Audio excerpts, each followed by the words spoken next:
Every Who down in Who Newville liked the holidays a ton. But where to get great prices on gifts, they had no idea. None. They searched and they searched for great gifts under $25. Gifts for spouses and friends and even their toddlers. When suddenly one Who shouted, Walmart has what you want, knowing they have Lego, Tree Hut, and low prices to flaunt. So they enjoy the holiday season as Who's often do. Cheering and shouting, Walmart has incredible gifts. Who knew? Find gifts they'll love under $25 at Walmart.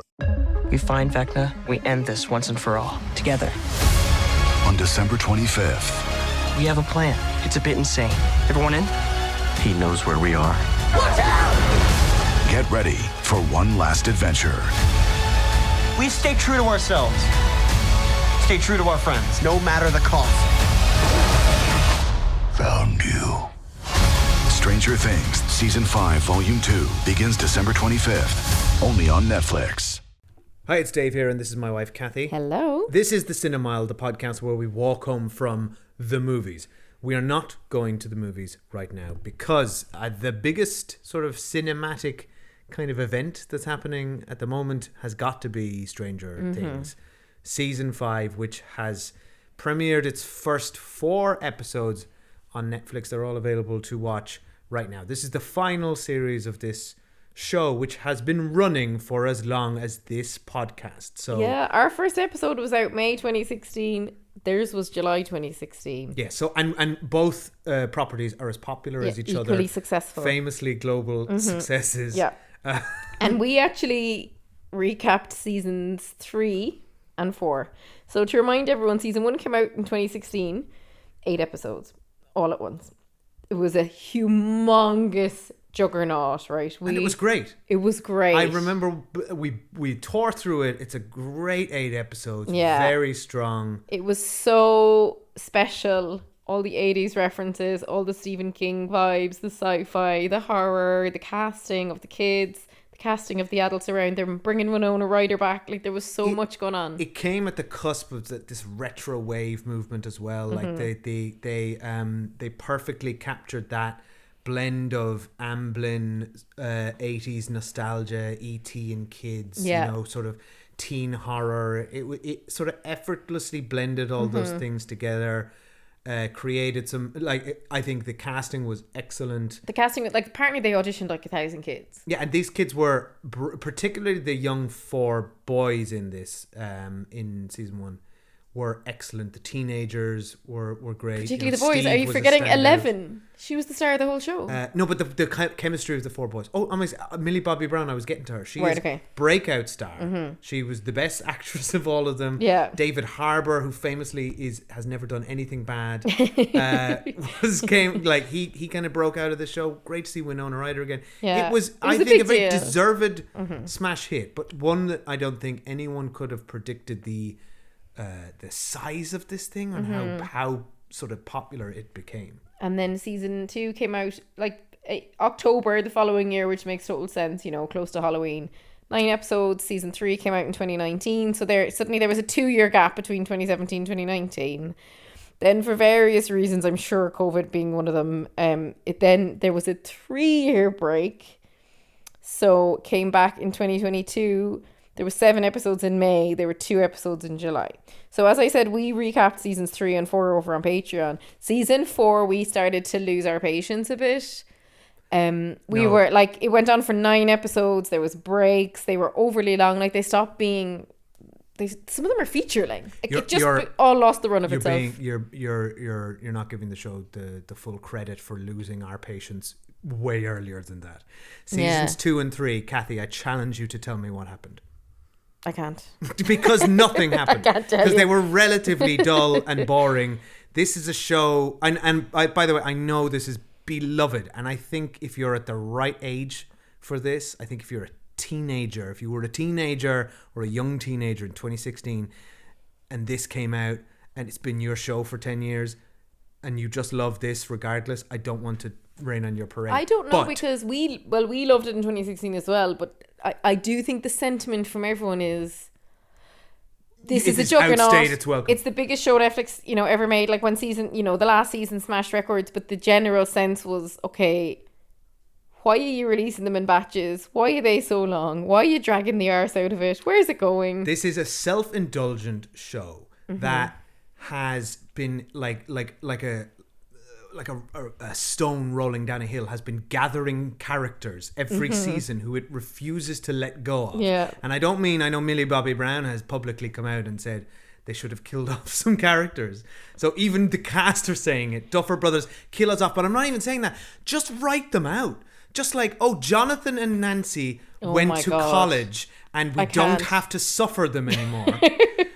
Because they're painful and pointless. The show has so many pointless characters it refuses to get rid of. Then it brings in iconic characters like Max's brother, who was a villain for a season or two. And that he was brilliant. and we should say spoilers for, we're going to spoil in this episode everything up to season 5, episode 1, and we won't spoil that until that episode of season 5, episode 1, which is what we're going to cover today. We won't spoil that until we get to Spoiler Street, but assume right now we're going to spoil everything of seasons 1 to 4. Yeah. Now Eddie, so spoiler for season 4, but another great character. Eddie was great, and they killed him off as they should have. So they bring in iconic characters. They do kill characters who are the most interesting, and then kill them off. But they brought in slavish devotion to Nancy and Jonathan. Like last season, others. Season, there was a whole Russian plot with Hopper that we didn't care about. Entirely inconsequential. And then there's like the iconic running up the hill stuff. Like even Max was a new character, so the kind of original core of the 4 boys and 11. We got Max. We got what's her face? Ethan Hawke's. Maya Hawke. Maya Hawke is like another. And these are good. These are good actors, and they're good characters. But you just can't have this. It's not Avengers: Infinity War. Yeah, and then they added another adult to the Hopper and Joyce mix, and I can't remember his name, but another guy who was helping them. You've got the hacker sort of conspiracy theorist. Anyway, listen, we'll talk about it forever. What we're gonna do is so as you can hear, it's a series we've followed. We've been really interested in. We're dying to see how it finishes, and there's been a lot of chat on our Patreon about it. But because it's such a big event, we thought we'll do the first episode over here. Not on Patreon, and then if you want to hear us chat about it, come over there afterwards, and if you don't, that's totally fine too. Either way, let us know what you think about it. So we're gonna go watch season 5 episode 1 now, and we'll be back after we've watched it.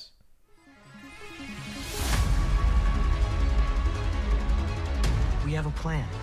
It's a bit insane. Yeah, what could go wrong? No idea, but I think we should find out.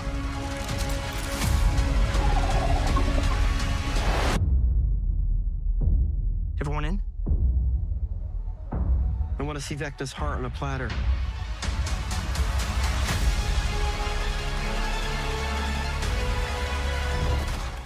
Okay, we're back. So we've watched Stranger Things season 5 episode 1. We are going to cover it now. We're going to give you our quick non-spoiler thoughts on just this first episode, and then we will go to Spoiler Street. I know many of you probably have watched 4 episodes of this, but how do you have that much time? Well, these are like 60 so to 90 long. Minutes long each. I don't think. See, the thing is, they've released it now because it's Thanksgiving in the States, so people are on their holidays. So that side of the world. But look, some of our listeners have already watched all this. Fair play. Yeah, fair play. So, but sadly for us, we've been so distracted by The Beast and Me that amongst other things, we're dragging ourselves off The Beast and Me to watch this. Kathy, tell us, what did you think of this episode? So firstly, and non-spoilers, but non-spoiler for this episode, but season 4 ended on this huge momentous event, right? Where like the world cracked open. Yeah. And we've got the Upside Down kind of merging with our world. And it was like, where can we come from that, right? I think they dealt with that really, really well. Like, that was my concern coming in here. So I think they've dealt with that really well. We get into that in spoilers. Disagree. Secondly, the episode opens on a flashback to kind of events that we didn't see on screen in season 1. I'm of two minds. Like, it's literally been 10 years since the show aired. So I think they kind of needed to remind us. But also, I found that a little bit dull. So I think that's open to interpretation. But when we started watching it, like, and we don't typically do this at home, but we have like an old projector that we fire up, and we fired it up for this, and we actually watch it on a big screen. It looks so good. It's old, just to be clarified. It's as old as Stranger Things. I bought Actually, you bought in when you say 2016. old projector, it sounds like we're not using 1920s sort of film like reel. handwritten. Yeah. It's like 10 years old and it's still amazing. I can't believe it the does quality the job, on it. yeah. But we watched Stranger Things so like projected onto the wall. It looks so good. Oh, the show's very cinematic. Yeah, gorgeous. I enjoyed the music as always. I was happy to be in the world. And then as soon as Jonathan and Nancy showed up, I lost my rag. And I said, are you fucking kidding me? They're still here. The show is creaking at the seams, right? I'm not being facetious here when I say I actually think there's 20 main characters. Like we were marveling at how long the credits were. Yeah. Like how many names, there were just pairs of names kept coming and coming and coming and coming. And then like, you're just it's just so, they're trying to give everyone a moment and you're like, you can't do lads. it. Like, but okay, that aside, the character thing's ridiculous. And I actually said to Dave, look, I hope someone's killed off by the end of episode 1. And that they keep killing them off until we're left with just 11 by the end. But I was happy to be in the world. I enjoyed it. Did I think it was a bit long? Yes. Do I have some issues with it? Yes. Was I singing Pussy Palace every time David Harbour came on screen? Yes, absolutely. But look, I actually had a good time. Was I dying to jump into the next episode? No. Dave, what about you? Yeah, I think this happens every time. Every few years, a stranger thing pops up, and I say the same bloody thing, which is I have to always come to terms with what this show is and not what I want it to be. Mm-hmm. Because from the beginning, from season 2, I was like, this show should have been an anthology series. Mm-hmm. That's what I wanted it to be, and it's got a setting and its inspirations and its references. It is ready made for a Black Mirror style, set in the 80s, go to another small town, a stranger thing is happening in that town. It's got the title. Even use the same actors. But it refuses to do so. It stays put in Hawkins. It just like stays slavishly devoted to these characters, and we have to watch them grow over 5 seasons. And when I say watch them grow, I mean they haven't grown at all. Except in physical form, because they're all 40 years old. These characters are the same bloody characters. They're the same personalities. No one has changed. I think like 3 years is supposed to have passed, but actually 10 years It's 4, I think. So I just looked it up. So it's 1983 was season 1. 1987 we're in now, right? But in reality, that's 9 years. The age jump, though, so between seasons 3 and 4, the age jump was hilarious in terms of how the actors looked. They still kind of look the same now, because like they hit adulthood, they're still adults. But so the jump isn't like we're not coming in suddenly watching Jason Priestley in... No, I was just about to say, this is Beverly Hills 90210 over it. We've got 30-something-year-olds playing 20-21-year-olds. Yeah, ridiculous. We've got... That's Steve is 33, the Joe Keery, and you've Jonathan and Nancy, they're in their 30s. Steve, out of that trio, kill Jonathan and Nancy and just keep Steve. Keep Stephen Maya Hawke. Get rid. Then you've got Will and all them, they're all in their 20s. Millie Bobby Brown is married, has a baby. They're playing 15, 16-year-olds. But she's done that very young. They've recast what's his name? Finn Wolfhard's young sister. She's playing a key role, it seems, and they've recast her. And I've just looked her. She's 14 playing 7. I mean, so they've put her in pigtails. She was a toddler in the previous season. I was confused. I was like, is this an AI child? What's going on? I was so confused by her performance, by her casting. Because, again, like we have an 8-year-old. So we're watching someone who's supposed to be I don't know what age. I don't think she's playing a 7-year-old, though, because they're in high school. And she's in high school with them. She's in elementary school. Her brother went to pick her up in this episode. She's in a different school. Okay, so she's playing someone supposedly a year younger than her 8-year-old, but she is like a teenager. Okay. She has double the age of that character. So and it doesn't work, actually, her character. It just feels off. So I am just sick to death of the Upside Down and all. It's like, it's a boring place. I say this every year. It's a boring place where nothing happens. The same monsters are showing up. The show finally does have a villain who is good and is interesting, who was introduced in season 4. Vecna. And they've stuck with him, Vecna. And we've got a new character. Who? Sarah Connor herself. Oh yes, Linda Hamilton is in this episode and will be in this series.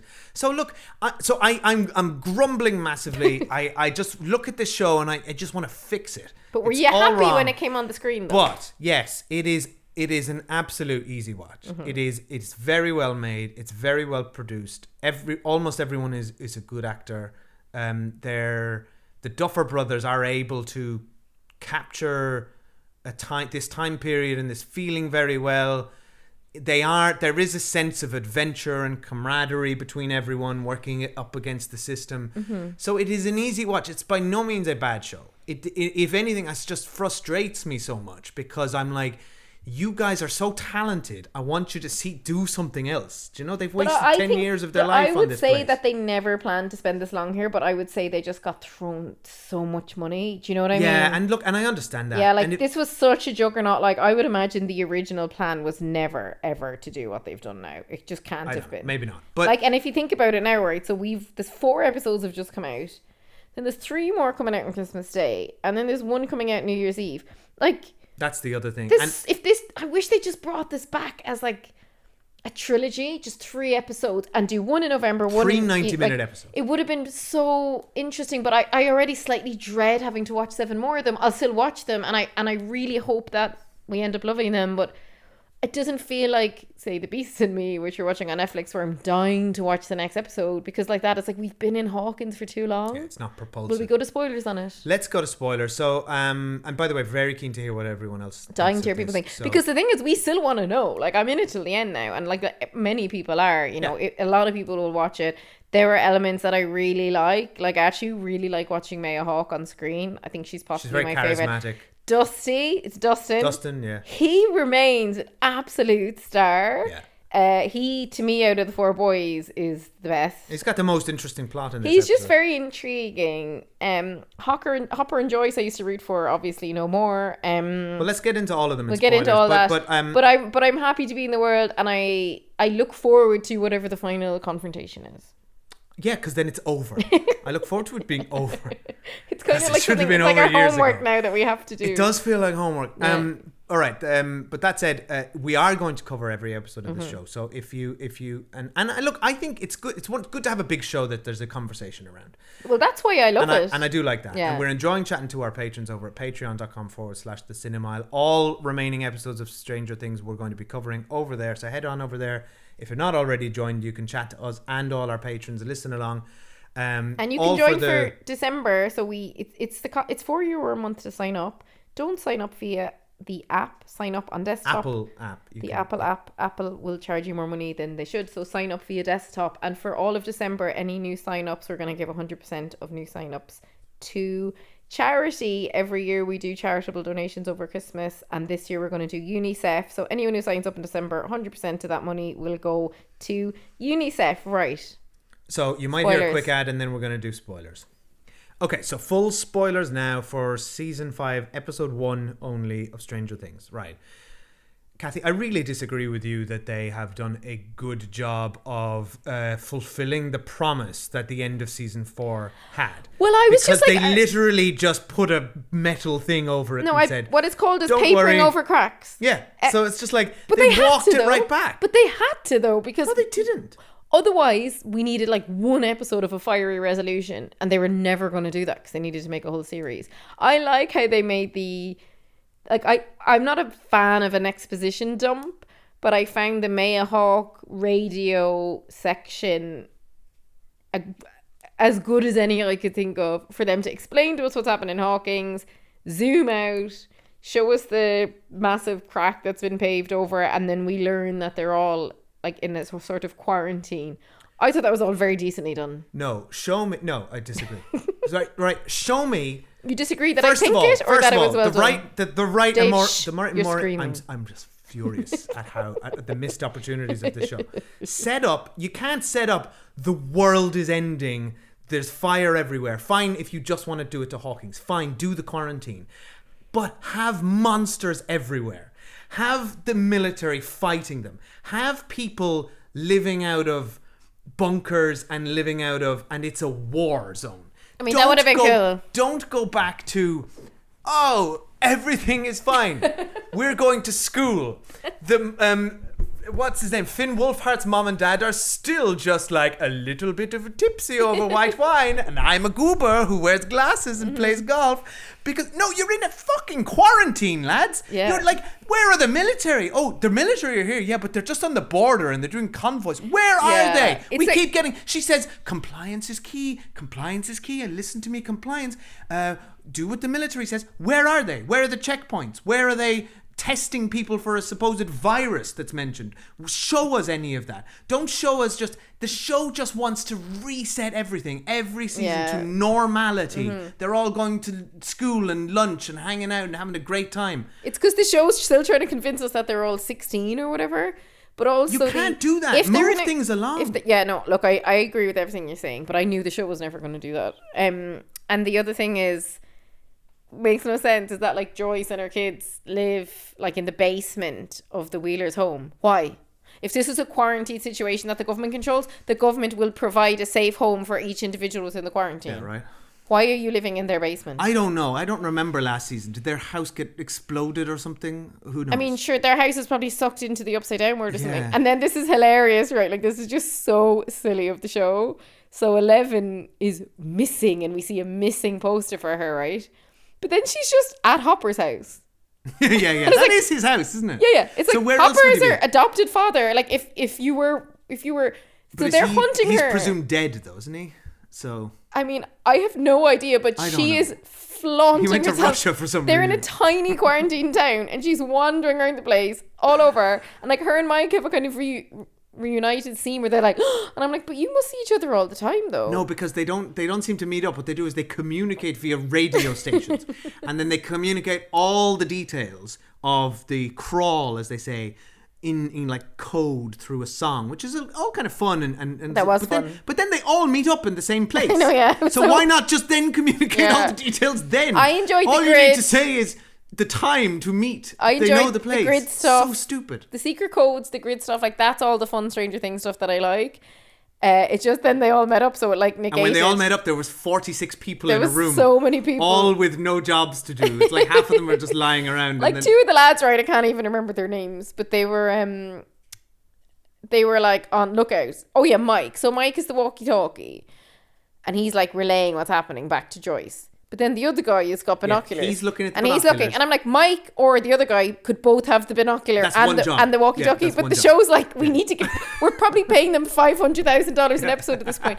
Like this show is so bloated. They're paying all those core original kids will be getting paid so much money. Yeah. And by the way, good for them. Grand for them, but like, as in, they're like, if you're paying, like, they're paying what's her face Max probably like $200,000 to just lie in a coma for the episode like that. And then what's her boyfriend's name again? Max's boyfriend. He comes in to visit her, forget. and he has this tape called Max, and then he plays Running Up the Hill. Why It's would he like- play that? He'd traumatize her. That was the most traumatic screaming. thing of her whole life. And yeah. he's like, oh, here you go. Do you remember when Vecna chased you through your dreams and this song helped you out? Yeah, anyway, so he does that. So they're like, Max has to get her seen.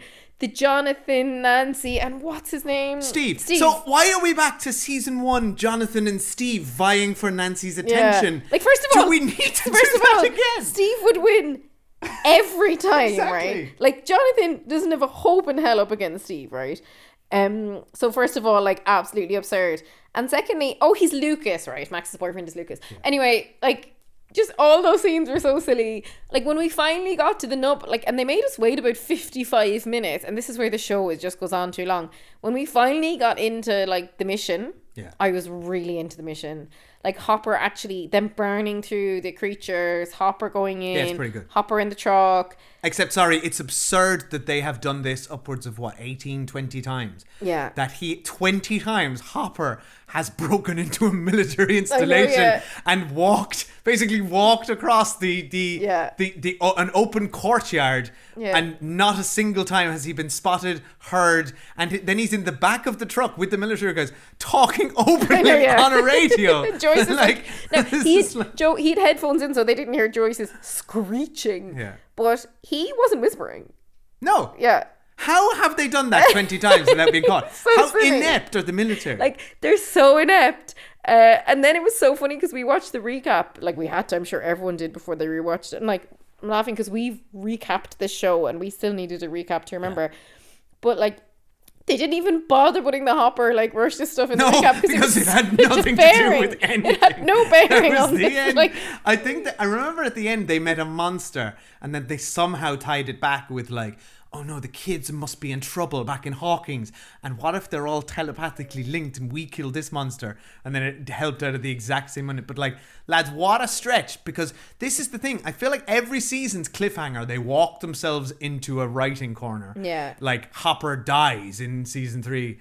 Please God, just have let him die. You just But let him die. no, turns out he's not dead. He's in Russia. So now you gotta go to Russia to get him back, and you have to spend the whole season there. And now they've just done the same thing again. It's like, oh no, the world's ended. Oh, but wait, no, the world's not ended all because fine. we put some metal over the cracks. It's nothing to see. So Dustin gets, we can't go through every plot. Dustin gets like quite viciously beaten up, and Yeah. And nobody goes to look for him. they're all like, oh well, Dustin's not here.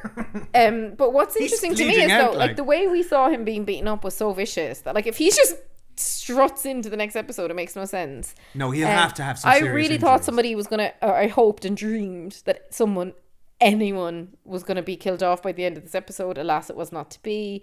I found though the stuff with, aside from her being double the age she's playing, the stuff with the, oh god, I can't remember her Holly. name. Holly, thank you. That's quite creepy about the Yes, it invisible is, yeah. friend and clearly it's Vecna and like no one. Well, like, if it's anyone but Vecna, then that's interesting. But if it's just Vecna, then like, what are we doing? Yeah. Like do something else. But Mike, that stuff was interesting. But Mike Finn Wolfhard's character, this drove me nuts. When he has that like heart to heart moment with her, which was pretty nice, and he gives her a little D&D figure and says, "Look, That was lovely. Which would be lovely if you were talking to a 7-year-old, but he's talking down to this like mid-teenager. Like nice scene, but like at no point is this man who has experienced 5 years of Stranger Things, and He's like, there's no such thing as monsters. he's like, yeah, there's no such thing as, and I get he's trying to reassure his little, but like, you just worried about that invisible friend again? Oh, that's nothing to worry about. Don't worry about that. Why is no one paying attention to that? like, he your knows that there's this telepathic, psychic Yeah. enemy they're trying to, and at no point is he concerned about Like, does he his little remember- sister's telepathic imaginary friend. Does he or remember whatever. what happened to his best mate in season Yeah. 1? Like, This is so stupid. A few other plot points to mention quickly. There is Maya Hawke and her girlfriend, and then Will peeps in on them, and we know that, and it's been teased actually by the actor that there's going to be like a plot around Will's sexuality. Yeah. I think Stranger Things made me think that's more interesting than it is. Yeah. Like, I appreciate the show set in the 80s, and it would have been really homophobic time, and I'm not saying homophobia doesn't exist now either. But I just don't think they need to make a plot of any of their love lives, to be honest, excepting Elle and your man, because they were like the central love story. Yeah, it's it's just just- like it's Maya just- Hawke and her girlfriend going on the date. Like, I don't know why they're putting any of those like subplots in, other than like, I applaud, like I like that they're exploring, like I know there's a young audience and like it's good for them to like demonstrate different types of sexuality, but like I'm not interested. Like, I just think we can't have, like, we had a plot last year with like Lucas being kind of a jock or whatever, and Lucas is like one of our core, say, 5 characters initially. Like, I think fine, he was a jock, they've already kind of dropped that now. Like, none of the other lads are really having those plots, so I think if they bring it out with Will, it just becomes a little bit boring again. Also, Will already has another plot. Yeah. He's got the whole thing where Vecna has impregnated him with something and he's psychic, who knows. Yeah, there's But loads going on there. The other thing is the show can't even handle all this from an editor No, it perspective. can't. Because you have that scene with Will seeing Maya Hawke and her girlfriend in kissing in the thing, and he drops his coke and he runs away. Then in the next scene, they're together in And the he same doesn't- room, and it's not addressed. And they don't even. So, I was waiting for them to like side eye each other. so nothing. Yeah, so- because there's 45 characters and they need to get through nothing. the mission. Like, look at Joyce. Joyce has no plot in this, and that's right. Yeah. Royce is, like, Joyce and, okay, her and Hopper have like one throwaway line, but like they've been a duo for the 5 seasons. Fine. I just feel like the extra character now of Maya Hawke's girlfriend is like, lads, we've gone too far. All the stuff around Eddie's death and like how much he's been grieved. That's kind of interesting. It's kind of interesting, but I'm like, okay, but his character's still sucking up all this plot space. Yeah, I know. Where like, Yeah, that's just it. let him be gone. Yeah, we just have to, lads. You're in the end game now. Yeah. You're in the end game. You cannot have all of your Yeah, cake there's and so eat it. much plot. Like, And the problem is they are doing that, and they're making it fit by extending these episodes out to Yeah. a time and a half what they should be. Yeah. And what we lack, and it was the same in season 4, as much as there was a lot of good stuff in season 4. And I'm sure there's going to be some great stuff in There will in be, here. yeah. But it's just like, get a scissors, please. This show needs to kill its darlings. Not a single darling has been. Will never be killed. And in fact, like, we're getting, like, the fact that we're getting Will's sister as a new character as well. But I think the very end, sorry, not Will's sister, Fionn Whiteheart's sister, but at the very end when Will kind of gets back into Vecna's like mind again, which I always enjoy when that's happening, and he sees them running to the Wheelers, and then we see the Upside Down crashing into the girl's bedroom. That's kind of what you've been hoping for, which is like the monsters to be in our world. So I wonder if this was just like a really This is slow... literally the first season again. I know, but like I feel like got they're kidnapped by one of the... I mean, if they kidnap her and they repeat the Will stuff, I can't bear it. But I'm just saying, like, the world's finally crashed in together again. Yeah. Hopper's also on his own. He's been in a crash, like all that. If Hopper spends the whole season in the Upside Down, that would be very interesting. Yeah. So, like, it's left me with... Like, there's loads in here I'm interested in. It's funny that we're not like, oh, we'll throw in the next episode. It just feels like a slog. And I'm sure when you're watching it, it's not a slog. It's totally easy to watch. It's just when I'm done, I'm like, when you think about it, did we have to have a scene of Steve and Jonathan racing each other up a radio tower? Even though I enjoyed the scene when it was happening, but it's only because I enjoy Steve so much. Like, I find Jonathan and Nancy to be like, if there was like worst TV characters of all time and we were on a show where everyone had to list them off, I would be like Nancy and Jonathan, like, join first place. They don't know what to do with Nancy. She was a journalist for a while. Now she's a commander. She's like literally she's like, here's my plan, boys. You go up to D4 and then he's over to D7 and then you take a truck and go over to D3. And I'm like, why is Nancy in charge? No one's following you into battle, Nancy. But they you are, have no personality. They are following her into battle. We don't know why. I can't even remember what happened in her and Jonathan last season. Yeah, I miss, like, of all the characters that they shouldn't have killed off because he was grey crack, it was Max's brother. He that kind of energy, like, he was great. He was such a good villain because he was a dickhead. Like, Jonathan is the world's wettest blanket. If you sat next to Jonathan, you would get wet. But have you noticed there's no antagonists in this? We get a glimpse of Linda Hamilton, Vecna. and maybe that's going to pay off. But Vecna's off screen. He's the big bad. Where's the you've got the bullies that Dustin's facing. Where's that guy? Where's Max's brother, who's just the absolute strutting around dickhead, messing things up on the non-upside down side. We have one more thing to mention, actually, which I really enjoyed, was Elle's training montage. Elle can fly now.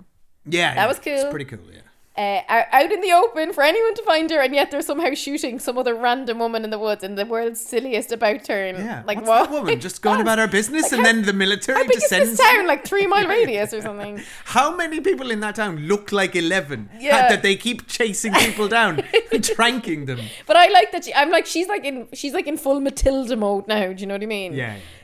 So her being in control of her powers is quite fun. There's obviously really interesting conflict brewing with her and Hopper, both on and off set. Whoa. If you don't know, there was a bullying complaint leveled at David allegedly. Harbour. No, I think they approved that there was a bullying complaint. They've walked it back from a PR perspective. So all very intriguing anyway. We will be back to talk about the rest of Stranger Things. Let us know what you thought about it. Email us thecinemile@gmail.com.